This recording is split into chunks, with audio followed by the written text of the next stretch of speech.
This is Neil King from Random Acts of Cartooning, and I'm back at Dickens Village in Philadelphia to draw some scary Christmas images like these guys. But first, okay, everyone, huge influence for this specific episode. Whenever you're drawing skulls, you should be thinking of Mike Mignola. So, this is like one of my prize books that I own. And I bet you a lot of people who are fans of Mike Mignola have this book. But it is a spectacular look at the art that he's done for so many years. And just like, it's just everything that I see that he does is just such a wonderful kind of thing of somebody that you know loves drawing certain kinds of things.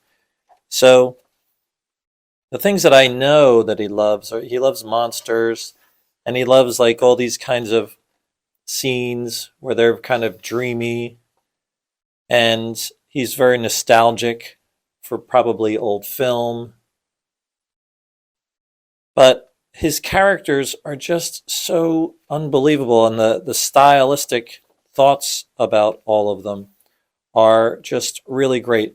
And I tend to key in on some of the things that he does really well, these skulls and stuff. But when you look at his technique with them, it's just so unique the way that he does them. Um, there's something about the proportions of the characters, I think. And of course, it's all his use of light. He blots in huge black areas when you see the things that he's doing, and it's just he's the most awesome like kind of pinup kind of image. Like that's like a great cover image, right? But you can see like that's from a cathedral, and it's a very Romanesque kind of thing. So his medieval stuff he's very interested in. But as you gloss through it, here's that idea of those skulls. He has such a great feel for it, but it's not typical. Man, but when he does those skulls, that is just beautiful. And I just love everything is. He's a little Kirby and stuff. Like he's this evolved monster of an illustrator who's just done so much over his career. And Hellboy is his big claim to fame. But I could just look through these a million times. I love his sketches. Everything he does is so spectacular. But this episode is about the skulls, and so whenever I think of him, that's what I'm thinking about. Like, how would he do this specific piece like this? But great influence, The Art of Hellboy, Mike Mignola. You can possibly get this. I'm sure it's been reprinted. Big influence. Okay, great images here. That's what we're looking for. So anytime I see things like that, I want to draw it. So I have, what I did with this whole piece was I did draw a bunch of things while I was at the Dickens Village in Philadelphia. Um, I used my Bic pen for that. But when you're going to do some watercolor stuff and you're in the middle of this big thing with lots of people coming around, it's not exactly the best place to do watercolor. So I took some video and I brought it home, and I'm just gonna kind of block out these guys, these two great skull characters. Um, so here I am in my sketchbook, and my sketchbook is a 90-pound watercolor paper, and I'm just kind of blocking in the shapes, all influence from Mike Mignola. And the big thing about this is, there are proportions that you want to try to keep close to. And so when you block it out really fast, you just want to make sure you like where they are compared to each other. What are you going to keep? What are you going to get rid of? It's all about the graphic thought about all this stuff. So I'm going to jump in pretty quickly with my first round of, I have a thin brush marker that works pretty well. Like I do like, it's a little thicker than a micron, And so I don't have to go in there, or even I was going to go in with, I have a regular fountain pen that has water resistant ink in it. But this works really well because it's a little thicker, and these are pretty strong images um, that I'm going by. So I'm just blocking them in. This really reminds me of Mignola because there's just parts of this skull that we won't see at all. It's all going to be in shadow. So you have to kind of fill it in your brain with what's there when and the background is so dark. And it's very theatrical. So that's exactly how Mignola would be doing these kind of things. And he's so good at it. I just love looking at the things he's doing, and he's just evolved into a shorthand of how to make these types of images, and his knowledge of light and shape and what affects shapes when you have light is a major component to his drawing. So right here, I'm just laying in as much as I can with this thinner line. I want to get some of that detail. So with my brush pen, I can't quite go this small of detail. So there's lots of teeth and all that kind of stuff that I got to get through.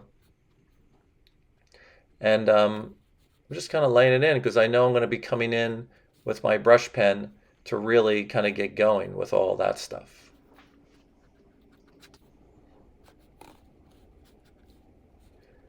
You can kind of see what I'm trying to do here. Nothing major going on, but then once I get in there with that, with my brush pen, that's when you really start really going after all this stuff. I really am blocking out so much. 'Cause again, and you have to make the decision too, like what am I going to do with the watercolor? Should that be as dark as this brush? And for this, that's what I came to the decision to do, is not to get too much of this brush. Like I don't want to cover this whole area with this brush pen. I'd rather do that with a watercolor. So I'm kind of getting some of this stuff in and hoping that once I get in there with the color, it'll work out. And what I usually do is make sure that when I'm at this stage, that I know exactly how much I need to get done with some of the images that are coming. So again, I'm going up to the other side, just laying in the darkest of darks. So when I get there with that watercolor, there won't be any problems with any of that kind of stuff. Like I'll be able to be like, all right, I'll just build on top of this. That's what's so nice about this dry brush.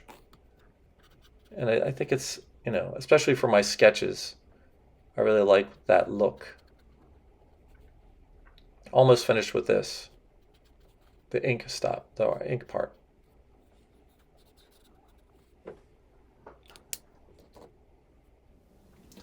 Okay, everyone, as you know, I am a working cartoonist, so we are talking about the holidays right now.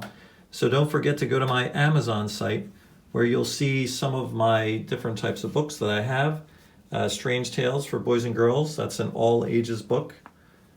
Snowmen in the Springtime, all ages.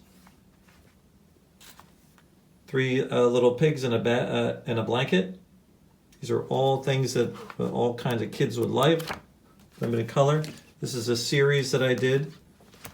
The Deep End. Spaghetti Eddie with the meatball eyes. And My Parents Are Ninjas. That's kind of a 3 tandem thing that I had done. Also, I have more educational types of books. Who Stole All the Heads at the Met? Fun book. All kinds of art history. Then I have some more of my adult books. These were online books that I compiled as graphic novels. Kill Me or Die, Abbey in Hell, and Forbidden Planet. Different format, black and white interiors, lots of fun. And then my most recent, Shock, Let There Be Fright. Again, all the things that I'm doing, all my episodes, everything I'm doing here as and all of my things. It's really about getting my books. So support me in the holidays and get to friends or someone in your family some of these books. Thanks. Okay, we're back with these two guys. I just love how they're just moving slightly. It's the best. It's perfect. So anyway, so I've got all the dark area, and you can see kind of where I'm coming from with this. And now it's time to attack this with some watercolor. So I'm going to do a pretty light shade overall of this green. I'm trying not to do too much with it, but I'm just kind of covering the surface with some lights, mediums, and darks of it. I have this all sped up, obviously. I don't know if you can probably tell I'm moving so quickly. Sometimes I feel like I'm drawing this quickly. But yeah, I have to sped up twice as fast. So yeah, when you're looking at this kind of stuff, you have to, close your eyes, see if you can see where that light's really hitting all these things. There's a lot of light areas though, because it's this really fun kind of creepy background. So they want to have lights coming from all directions, different colored lights. And in this, there was some red. I don't know if you noticed before, and the green, just to remind you, it's Christmas time, right? It's the holidays, and so that kind of red and green, the complements are everywhere. So I tried to lay in some of that red before I really kind of get really into the darks, which this thing is really, really, really dark. Like once I kind of get in, I want to try to apply that red in lots of places. Gives you a little unity. And when you combine those two colors, you can make either look a little darker by adding the complement on top of it. Right now, I'm just like, all right, kind of getting this in. I can keep coming back in, a little darker green, trying to hold off. I know that once I kind of get in there with a deeper value with the greens, all this stuff is going to kind of fade away. So now I'm adding a little black to the watercolor, and now I'm just kind of going after it. I mean, everything is either, it's a very monochromatic piece, but it's not going to work unless I get that contrast, and I'll keep like building as I go through. I know some of these areas have to be way darker. And if you remember how those images looked, it was almost a completely black background with these two heads coming out from a darkness, moving slightly. Yeah, that's what's so cool about the whole thing. So again, you can see laying in some of these darker values, and because you have the greens underneath, you get a really nice kind of medium background, but I'm going to keep building it. I'm always afraid. Sometimes I do go in really strong sometimes, and other times I'm like, is this going to be too dark? Am I going to lose this stuff? But I will eventually break down and pull it all in. Like I have to get it in as dark as I can. Because I don't want to fill the whole my whole sketch pad background with that black. I'd rather just keep it in a section. And this is what I would do for most sketches that I do. So I'm kind of moving through, getting more and more a little aggressive here, leaving parts in. You can see like getting that highlight on the edge of that skull, and then getting darker and darker. I know that I have to get way darker for this. And every time I'm going in, I'm building that background so that the characters will pop out even more. And build onto the black that I already have on there. I really just like that kind of feel. So it I don't know how it seems to you, but this is how I see it. Really dark, but because there's a little variety in even the darkness, I think they pop in a little different way. I think it becomes a little more graphic when you're doing it like this. You see some of that brush line.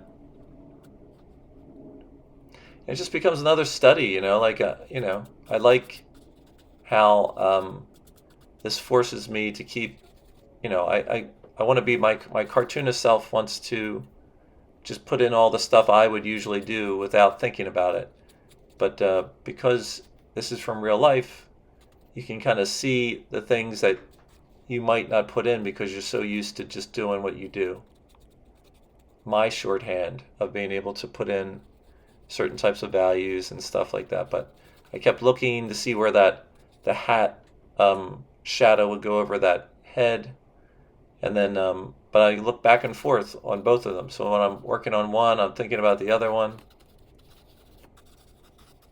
and then just kind of again like whenever you go in like this is just giving it the variety. It's not just one simple looking thing. And then because it's dry brush, it gives you a nice little texture on top. Darker and darker. Still not quite happy enough with how dark it was. So I kept going darker and darker. So you really see him kind of floating in there. That's definitely a jaw that Mignola would have used. He's such a great graphic designer. He does so many different things like that. So I'm kind of coming down to the end of this. It was fun. And again, I have one more episode where I drew, they have a light show in when I was there. I thought I would also make that into an episode. Drawing people around an event. This is just very stylized, and when you see these theatrical things, this is supposed to inspire people to be, about the writings and all this stuff about the holiday and how they all think. Now I'm definitely at that place where I'm just going to put in maybe a little more green soon, because I feel like you got a little too white, like the green didn't hold. So now look at me, I'm just pulling that in.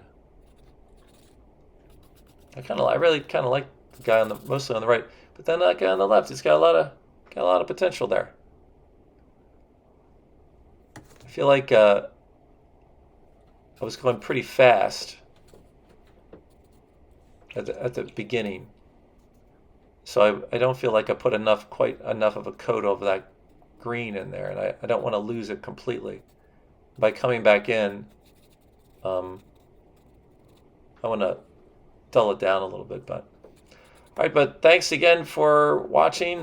Make sure to like and subscribe, and get out there and get your cartooning going.